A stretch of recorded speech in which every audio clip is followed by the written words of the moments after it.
Jangan tanya kenapa Opung Parbela ngonten di dalam mobil sekarang ini. Karena apa? Karena ada berita penting yang harus kusampaikan sama kalian. Roy Suryo sudah ditangkap. Opung Parbela, jangan kau bikin hoax. Tidak akan mungkin hoax, karena seseorang sudah menelponku tadi pagi. Roy Suryo jam 6.47 sudah ditangkap oleh Polda Metro Jaya. Kubuka berita biar tahu kalian, ternyata betul Roy Suryo ditangkap pagi ini jam 06.47. Roy Suryo, alhamdulillah, puji Tuhan. Kubacakan lah ya beritanya sama kalian ya. Jangan dibilang hoax, ini CNN langsung ya. Roy Suryo dan Dr. Tipa ditangkap polisi kasus ijazah Jokowi. Aku mendengarkan judulnya saja sudah senang sekali aku. Siap-siap kalian ya, yang berjanji mau bikin kambing guling, sapi guling, kerbau guling, sama baby guling. Sebentar lagi habis uang kalian untuk bikin pesta. Kubaca ini. Tersangka kasus tudingan ijazah palsu Presiden Republik Indonesia ke-7 Joko Widodo, Ti Fauzia alias Dr. Tifa dan Roy Suryo dikabarkan ditangkap polisi pada Jumat jam tanggal 19 bulan 6 pagi. Kabar ini dibenarkan oleh salah satu pengacara Roy Suryo, Petrus Salestinus, kepada CNNindonesia.com. Ingat ya, yang mengklarifikasi bukan Ade Darmawan, bukan Lecumanan, tapi ya langsung pengacara Roy Suryo sendiri. Nggak bisa ditutupi lagi. Mau gimana nutupinya? Ya, berita ini udah terlanjur viral kemana-mana. Hari ini Jumat 19 Juni 2026 pada sekira pukul 07.00, klien kami Roy Suryo Noto di Projo dikabarkan oleh istrinya telah ditangkap oleh penyidik Polda Metro Jaya. Pada saat yang bersamaan kami juga mendapat info Ti Fauzia Tiasuma juga turut ditangkap. Kata Petrus, Dr. Tifa telah ditangkap oleh aparat kepolisian di apartemennya pada Jumat pagi sekitar pukul 06.47. Dr. Tifa, gimana? Udah gak bisa lagi dong karaokean.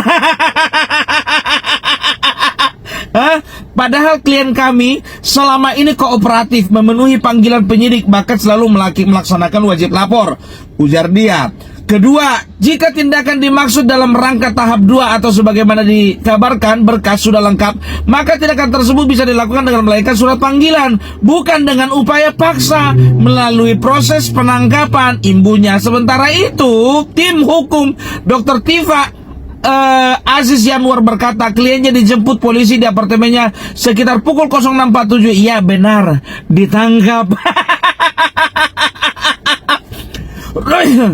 Roy Suryo maupun Dr. Tifa telah berstatus tersangka kasus tudingan jasa palsu Jokowi sejak November 2025. Setelah sekian lama berproses, Polda Metro Jaya pada 2 Juni 2026 menyebut berkas perkara Roy Suryo dan Dr. Tifa di kasus tudingan ijazah palsu Presiden 7 Joko Widodo telah dinyatakan lengkap atau P21 oleh Kejaksaan Tinggi DKI Jakarta. Alhamdulillah, jaksa sampai dengan hari ini sudah menyatakan bahwa berkas perkara yang kami kirimkan ke Kejati DKI tidak memerlukan lagi pemenuhan atas kekurangan-kekurangan yang kemarin sudah kami penuhi, kata Direktur Reskrimum Polda Metro Jaya Kombes Iman Imanuddin di Polda Metro Jaya Selasa tanggal 2. Jadi tanggal 2 kemarin sudah P21 ya. Jadi bisa dikatakan ya Roy Suryo, kami cuma mau bilang samamu, surprise.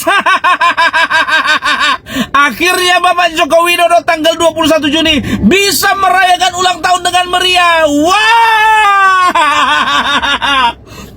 Luar biasa. Merespon itu kuasa hukum Jokowi Yakub Hasibuan meyakini kasus tudingan ijazah palsu Jokowi yang menjerat Roy Suryo tinggal menunggu tahap 2 untuk selanjutnya ditangkap. Ini adalah berita luar biasa, berita besar. Capek kita. Roy Suryo sudah menghitung kalender, udah dilingkarinya kalender biar tahu kalian, dihitungnya sudah 414 hari.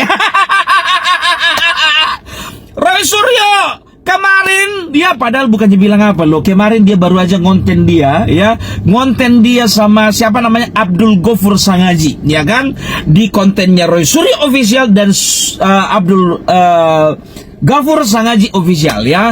Mereka mengatakan bahwasanya mana nih termul ini semua semuanya mengatakan bahwasanya kita akan ditangkap, kita akan ditahan, kita akan P21. Mana katanya surprise. Mana.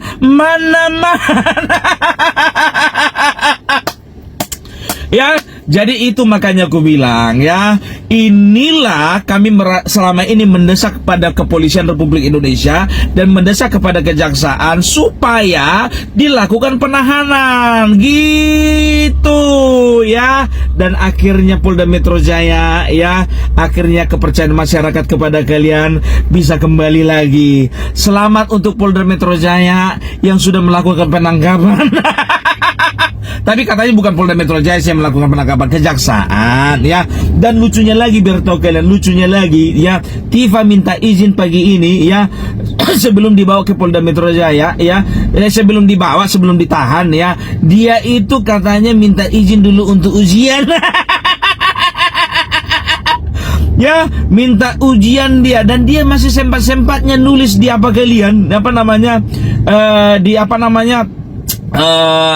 media sosial X. Nah, ini dia ya. Dia katakan apa?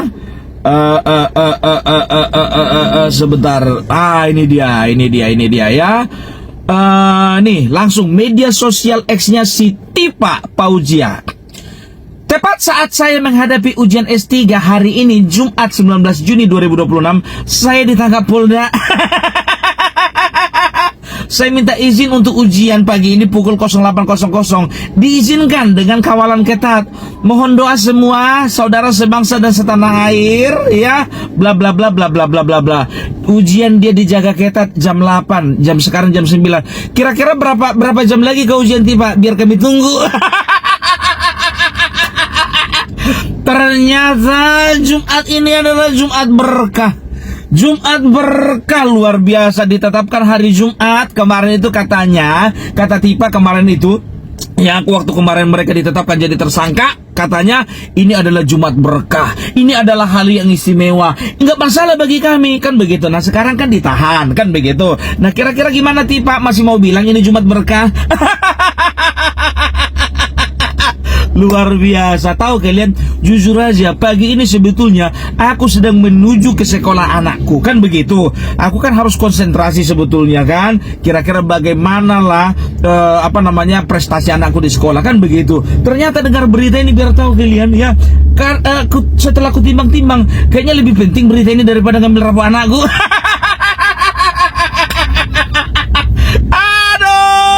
Aduh, kayak mana itu Refli Harun? Kayaknya harus kembali lagi kau menjadi ahli tata negara deh. Kayaknya kau menjadi pengacara untuk perkara pidana, kayaknya nggak di situ deh bagianmu. Kayaknya kau nggak punya skill di situ. Karena dari kemarin kau dikit-dikit tanya Ugroseno, dikit-dikit tanya Ugroseno. Apa gunanya kau menjadi pengacara? Aduh, tapi inilah dia ya. Bisa dikatakan ya, ada istilah ya, Gusti Boten Sare ya, Tuhan itu nggak tidur ya. Jadi bisa dikatakan kita kan berpandangan ya, kira-kira kenapa ya masalahnya, kan begitu. Kita bernegatif thinking, kita mulai berasumsi ya, ada something wrong dengan Polda Metro Jaya, dengan Kejaksaan ya, something wrong juga, ada permainan di belakang permasalahan ini, ada partai politik terlibat, ada tokoh terlibat. Tapi gimana pun ceritanya ya, ingat kata Bambang Pacul, jangan pernah melawan orang baik. Wow. Tapi tahu kalian, yakin kalian ya, bukan cuman Opung Parabela yang konten. Yang paling senang dari antara kita semua, tahu kalian siapa? Rizwan Sianibar. Lebih senang dia ditetapkan Roy Suryo untuk ditahan daripada Bapak Joko Widodo sendiri ya. Karena apa? Karena dia selama ini ya sudah bisa dikatakan merasa sudah dieksploitasi, dan buku dia kemarin diledek-ledekin sama si Roy Suryo. Gimana kira-kira Rizmon? Kapan kita ke Solo lagi? Kemarin kau udah ke Solo kan? Yuk barengan kita tanggal 21 ulang tahun Bapak Joko Widodo, sama-sama ke Solo. Aduh, jujur ku bilang sama kalian, aku nggak bisa menunggu aku kembali ke studio. Nggak bisa. Karena apa? Ya, ini berita besar, harus semua orang tahu ya. Dan kalian yang sudah berjanji sama Opung Parbelak, kalian mau tumpengan, kalian mau liwetan, kalian bilang katanya mau bikin kambing guling. Ingat, ini tanggal 20, sekarang tanggal 19 ya. Jangan tunggu sampai gajian. Kalau bisa kalian pinjam uang tetangga kalian, kalian beli kambing sama-sama mengguling kalian.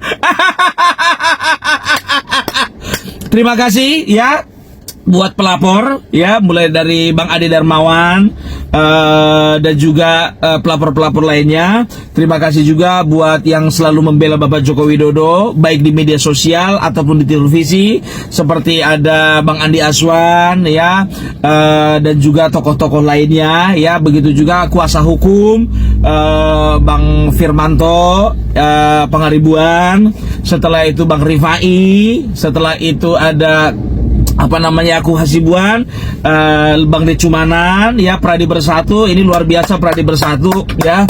Aku applause sama kalian orang-orang yang luar biasa yang selalu menyertai kasus ini, kasus Bapak Joko Widodo sekarang ini sampai di tahap penahanan terhadap Roy Suryo. Keren! Luar biasa ya. Kami cuma bisa berdoa ya supaya proses ini boleh berjalan dengan baik, jangan ada lagi halangan. Jangan nanti kalau misalnya ditahan, contohnya tiba-tiba ya kan, tiba-tiba ada Piala Dunia, tiba-tiba dia keluar ya kan, tiba-tiba udah di Argentina dia ya kan, si Roy Suryo nonton sepak bola. Kayak Gayus Tambunan kan begitu kan, tiba-tiba lagi nonton tenis, tiba-tiba lagi ngadir di hajatan. Kami mau ya, kita semua mau supaya Roy Suryo ini ya selama penahanan juga dikawal ketat. Itu dia ya. Tapi jujur aja lah aku bilang, kalau Roy Suryo ini kayaknya udah susah ini untuk menyamar gitu loh ya, karena semua orang udah hafal, mulai dari umur 90 tahun sampai umur 12 tahun tahu kenal siapa namanya Roy Suryo. Jadi kemanapun dia bikin penyamaran ya, itu akan terendus. Waduh, Roy Suryo. Tapi sebentar dulu, videonya mana Opung Parbelak kan begitu. Videonya nanti menyusul. Kita akan lihat Roy Suryo pakai penyangga leher atau pakai kursi roda.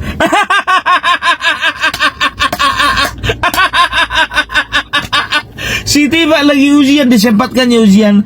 Ya, saat ini saya sedang ujian. Saya minta izin untuk mengikuti ujian dan dikawal ketat. Aduh, luar biasa. Ya, luar biasa. Tapi jujur lah, aku agak sedih juga. Kenapa bilang Opung Parbelak ya? Karena sebagian besar kita ya nggak akan pernah lagi memberitakan tentang Roy Suryo lagi.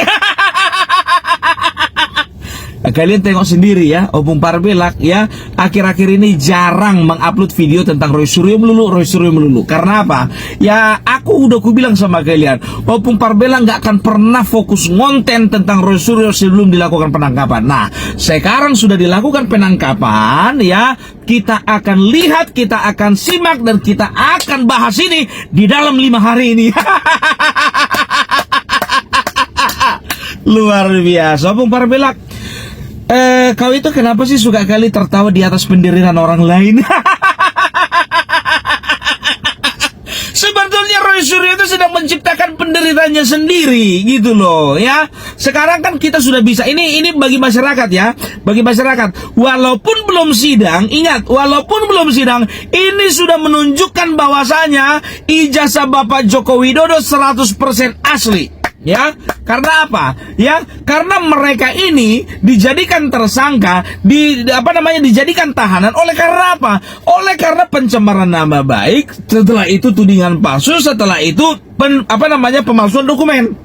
Kan begitu. Nah, jadi bisa dikatakan apa yang mereka lakukan, apa yang mereka katakan itu tidak terbukti. Sebetulnya semenjak mereka juga ditetapkan jadi tersangka, ya, di situ sebetulnya sudah memberitahu, seolah-olah memberitahu bahwasanya ijazah Bapak Joko Widodo 100% itu asli, gitu loh, ya. Jadi gimana Opung Parbelak dengan yang 3 orang lagi, si Kurnia, Rizal Fadila, dan juga siapa namanya itu, si Rustam Effendi. Kalian gak usah tanya sama Opung Parbelak, kalian sudah bisa perkirakan dan kalian sudah bisa bayangkan bagaimana ya di dalam hati mereka itu mulai gelisah ya, kepala mulai cenut-cenut, mata berbayang, pandangan kabur. Selera makan udah nggak enak. Mana selera udah makan nggak enak? Klaster kedua udah ditangkap, ya kan? Tinggal menyusul. Kurnia, jangan kau mengatasnamakan bahwa kau seorang pengacara. Rizal Fadila, jangan pernah kau mengatasnamakan kau itu seorang aktivis. Rustam Effendi, jangan kau pernah menyatakan kau itu seorang aktivis. Ingat ya, ku bilang sama kau, semua yang kau bilang tentang pasar pramuka itu omong kosong semuanya, bullshit semuanya itu ya. Pokoknya kalian siap-siaplah nanti di dalam penjara bikin arisan.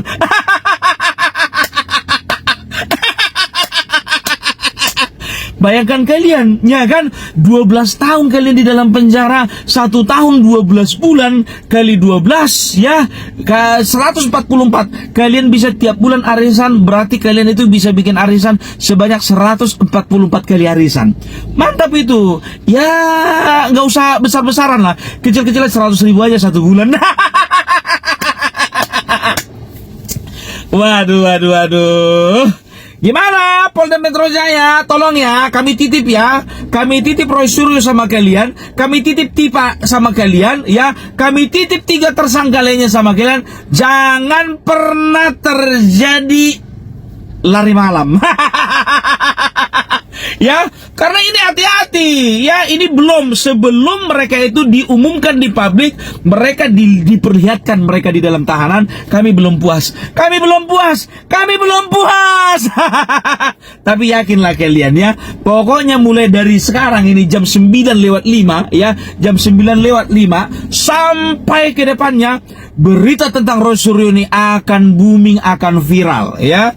Sebetulnya aku bilang sama kalian, aku sudah menyiapkan konten untuk pagi ini ya kan. Tapi ku tengok ya kan, sayang kali kalau ini nggak ku beritakan. Jadi untuk teman-teman ya, para pencinta Bapak Joko Widodo ya, ini adalah hasil doa kalian. Ini adalah hasil doa kita bersama. Ini adalah hasil daripada harapan kita. Ternyata hukum di Indonesia ini masih bisa ditegakkan setegak-tegaknya, seadil-adilnya. Bagi kita, tapi bagi mereka kan ini gak adil. Ya, mudah-mudahan ya, selanjutnya setelah Roy Suryo ya, Tio juga bisa masuk penjara, kan udah dilaporkan. Menghina presiden. Makanya aku bilang ya, setiap orang yang merendahkan harkat martabat ya seorang presiden, padahal presiden itu ya 10 tahun, bayangkan kalian, sudah 10 tahun membangun bangsa ini, sudah 10 tahun membawa bangsa ini kepada kemajuan, sudah 10 tahun membawa bangsa ini kepada kesuksesan, dipersekusi secara kata-kata, difitnah, dizolimi ya, setelah itu direndahkan serendah-rendahnya, dibuli sebuli-bulinya, diremehkan seremeh-remehnya. Tapi ingat, Tuhan tidak pernah tidur. Jadi kita udah tahu ya, yang mana yang punya Tuhan, yang mana yang gak punya Tuhan. Karena apa? Karena sebagian dari mereka juga begitu, sering menyebut nama Allah. Mereka sering mengutip-utip ayat Al-Quran. Mereka sering sekali mengutip kisah-kisah para nabi. Ini yang gak boleh dibiarkan. Menyamakan Bapak Joko Widodo dengan Firaun, menyamakan Bapak Prabowo dengan Firaun, menyamakan diri mereka dengan Musa memahami.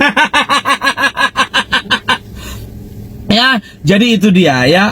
Jadi sekali lagi terima kasih yang sebesar-besarnya buat Polda Metro Jaya ya.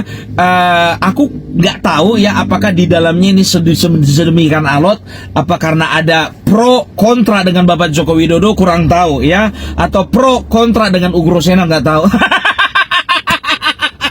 Aku udah mulai curiga sebetulnya ya, makin lama makin masuk Ugroseno, mantan Wakapolri, ini ada apa gitu loh. Kalian tahu sendiri, sebagai seorang militer, tentara, entah polisi itu ataupun ya mantan-mantan pejabat lainnya, walaupun dia pensiun, tapi dia masih punya pengaruh. Yakin kalian itu? Dan aku juga di sini, ini ketakutanku gitu kan, ketakutanku, ini udah masuk ini Ugroseno di dalam ranahnya ini, ini bisa bahaya. Pasti ini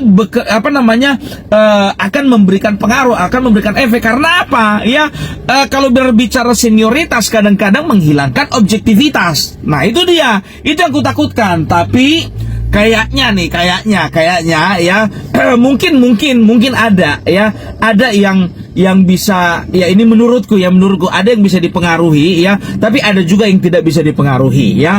Tapi pada dasarnya kepolisian sudah melakukan yang terbaik. Keren, luar biasa ya. Jadi mohon untuk kedepannya ya, Polda Metro Jaya, terkhususnya Polda Metro Jaya ya, untuk menangani kasus ya janganlah sealot-alot ini juga gitu loh ya. Bayangkan kalian 414 hari loh. Aku nggak bisa bayangkan nanti mereka ya, kalau di dalam penjara itu setiap hari bernostalgia. Setiap hari nanya sama sipir penjaga penjara, "Pak, udah tanggal berapa sekarang?"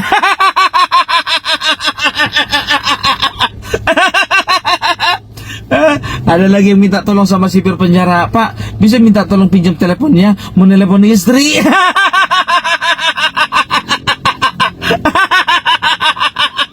Ada lagi yang bilang kan, "Pak, minta tolong Pak, hari ini anakku ulang tahun Pak, minta tolong dulu Pak, teleponkan dulu Pak." Anak ibu ulang tahun, anak yang mana? Itu Pak, anak saya yang nomor 1. Loh, sebentar dulu ibu, anak ibu yang nomor 1, perasaan dia punya mama baru deh.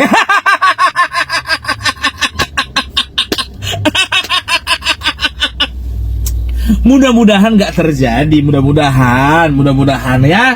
Jadi terima kasih juga untuk Roy Suryo dan Tifa. Kalian sudah mewarnai hari-hari kami. Kalian sudah mewarnai hari-hari kami, dan tanpa kalian sebetulnya hidup terasa sepi.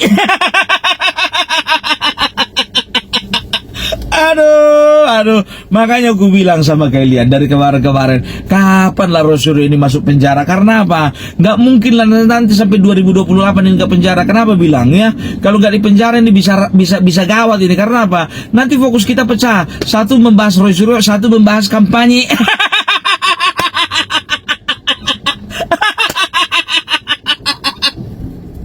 Makanya aku berdoa sebetulnya mereka ini cepat-cepat gitu, selesai lah pokoknya, selesai cepat-cepat. Karena apa? Ya kan? Aku nggak mau diganggu nanti, ya kan? Karena perlu konten-kontenku untuk membahas kampanye ke depannya ini. Aduh.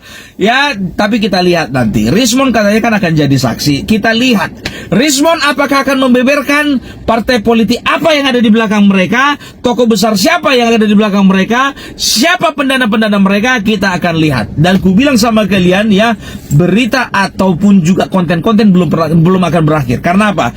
Di dalam 6 bulan sampai setahun ini kita akan lihat proses persidangan mereka, dan ini akan kita bahas. Kita akan melihat betapa busuknya mereka, betapa nistanya mereka, betapa hinanya mereka melakukan hal-hal yang sebetulnya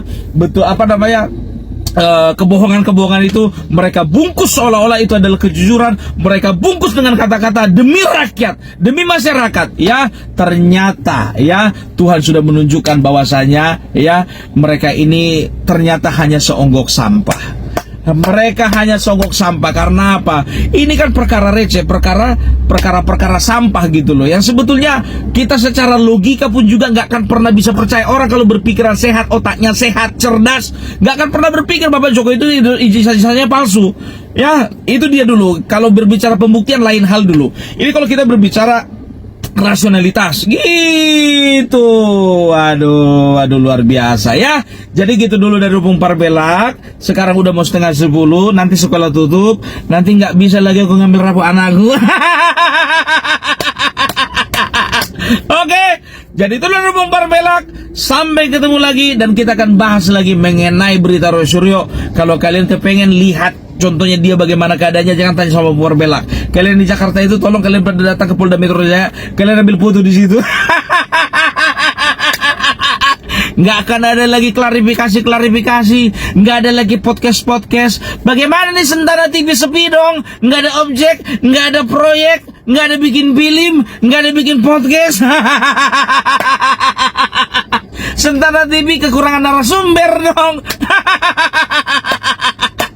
Nah, dan kami sih berharap sebetulnya ya segala setiap orang yang ada keterkaitannya dengan masalah ijazah ini, yang mereka katakan palsu, kalau bisa pun juga siapa yang menggaungkan, siapa yang mengglorifikasi, ya itu pun juga ditangkap. Kalau bagi kami, ya, karena apa? Ini meresahkan. Karena berita bohong yang mereka terima, mereka sebarkan lewat channel-channel mereka, ya. Channel apa pun mereka bilang, entah channel apapun itu, ya.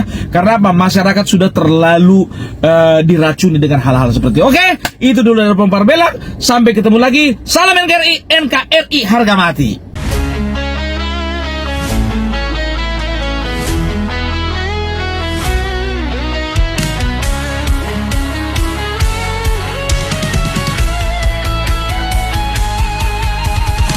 Dari utara sampai ke timur, suara jujur kini bergema. Bukan cuma cari viewers, tapi kebenaran yang utama. Melawan hoax dengan fakta, cerdaskan bangsa kan menjadi nyata. Satu nusa, satu bangsa, bersatu lawan penjajah logika. Kami adalah YouTuber Nusantara, bersatu untuk lawan hoax bersama. Tak gentar terus berkabar untuk bangsa demi masa depan Indonesia. Kibarkan semangat, ayo maju, tapaki jalanmu dengan ilmu. Nyatakan ke semua media, kebenaran selalu juaranya. Runtuhkan narasi penuh benci, hujat fitnah bertebaran, hancurkan negeri. Bersatu kita semakin teguh, YouTuber Nusantara maju. Bukan sensasi, bukan tipu daya, kami berdiri dengan berita nyata. Rakyat butuh cahaya, dan kamilah yang utama. Kami adalah YouTuber Nusantara, bersatu untuk lawan hoax bersama. Tak gentar terus berkabar untuk bangsa demi masa depan Indonesia. Bersama rakyat kita kuat, saring dulu sebelum sebar. Cinta damai benci hoax, kami YouTuber cinta Indonesia.